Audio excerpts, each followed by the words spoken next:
Tiga. Assalamualaikum warahmatullahi wabarakatuh. Alhamdulillah alladzi an'amana bi ni'matil iman wal islam. Asyhadu an la ilaha illallah wahdahu la syarika lah wa asyhadu anna Muhammadan abduhu wa rasuluh la nabiyya wa la rasula ba'da. Rabbi shrah li sadri wa yassir li amri wahlul 'uqdatam min lisani yafqahu qawli. Bapak-bapak, ibu-ibu yang dimuliakan oleh Allah Subhanahu wa taala. Seorang pemimpin itu adalah orang yang dipatuhi, orang yang dijadikan panutan. Justru pemimpin yang baik dan pemimpin yang amanah itu memiliki hal-hal yang telah digariskan oleh Al-Quran di dalam surat Al-Muddathir. Yang pertama yang digambarkan oleh Allah Subhanahu wa taala, ciri seorang pemimpin yang amanah adalah kun fa'andir. Kalau kita petik, kalau kita adopsi daripada Al-Quran surat Al-Muddathir ayat kedua, kum fa'andir, diartikan apa kum fa'andir itu? Bangkit menghadapi masalah dan menemukan solusinya. Jadi seorang pemimpin itu harusnya betul-betul menghadapi masalah tidak terlalu ribet. Seorang pemimpin itu dihadapkan permasalahan-permasalahan yang macam-macam, dia selalu istiqomah kepada Allah. Dan seorang pemimpin itu harus bisa menemukan solusinya. Bagaimana solusi pemecahannya yang sesungguhnya? Itu yang pertama yang dikaji di dalam surat Al-Muddathir. Kemudian yang kedua, ciri seorang pemimpin itu wa rabbaka fakabbir.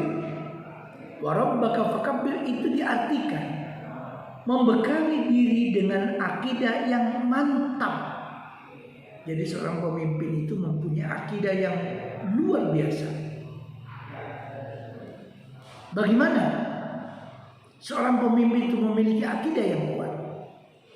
Karena dengan akidah yang kuat itu, seorang pemimpin akan menuju kepada sesuatu yang dipimpinnya dengan berpegang teguh kepada ajaran-ajaran Allah dan Rasul-Nya. Dan yang ketiga, wathiyabaka fatahhir. Wathiyabaka fatahhir ini diartikan mampu menggunakan siap pakaian, alat atau media perjuangan dengan cara yang tohir, bersih dan benar. Jangan sampai alat-alat perjuangan yang digunakan itu adalah alat-alat yang awal, abal-abal.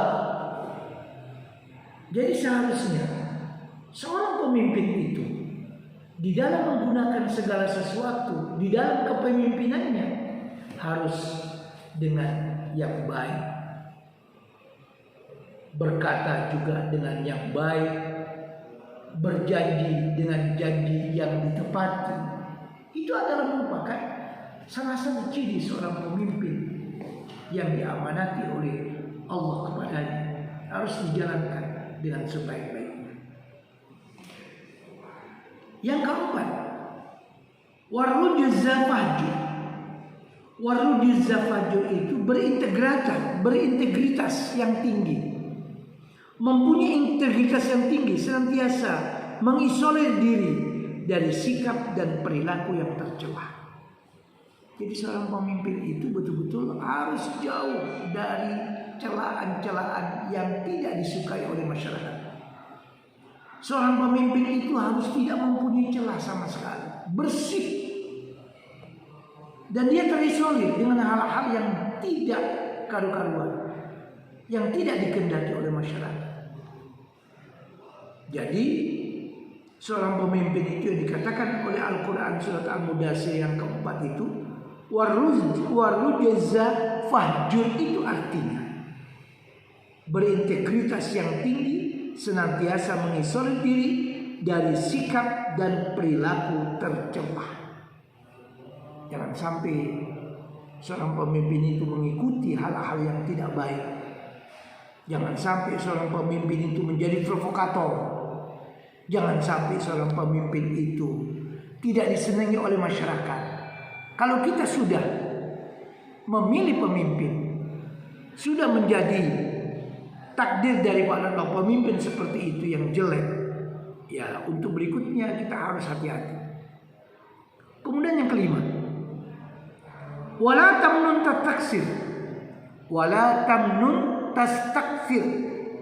Itu diartikan jangan berharap memperoleh balasan terlalu besar dari jasamu yang sebenarnya kecil di hadapan Allah. Kadang-kadang kita ini seorang pemimpin mengharapkan balasan-balasan ataupun mengharapkan sesuatu pujian dari masyarakat. Padahal sesungguhnya di hadapan Allah belum ada apa-apanya. Kita belum bisa berbuat yang terbaik untuk menegakkan keadilan. Kita belum bisa menegakkan keadilan dengan sebenar-benarnya karena kita masih diikuti orang-orang yang dibalik daripada orang-orang yang tidak bertanggung jawab. Kemudian yang terakhir yang dijelaskan oleh Al-Quran surat Al-Mudaththir itu, wali rabbika fasbir. Jadi seorang pemimpin itu harus punya ketahanan mental yang membaja, sabar menghadapi segala macam ujian. Jadi seorang pemimpin itu harus betul-betul kalau menghadapi cobaan-cobaan dia harus bersabar. Seperti yang diungkap oleh Allah di dalam surat Al-Baqarah 152, bahwa kita menghadapi segala sesuatu itu harus dengan penuh kesabaran dan doa serta sholat. Ya ayyuhalladzina amanu. Jadi di situ intinya adalah ya ayyuhalladzina amanu sta'inu bis-sabri was-shalah. Jadi seorang pemimpin itu harus meminta kepada Allah ma'unah, bantuan yang baik. Jangan dia itu tergesa-gesa memutuskan sesuatu tanpa dipikir lebih panjang. Kemudian kalau mendapatkan cobaan-cobaan yang disengaja maupun tidak disengaja, dia memiliki sifat sabar. Karena sabar itu adalah merupakan sesuatu yang diberikan dari Allah Subhanahu wa taala. Saya kira ini yang dapat saya sampaikan, apa yang diberikan mudah-mudahan ada guna dan faedahnya. Kurang lebihnya mohon maaf. Assalamualaikum warahmatullahi wabarakatuh.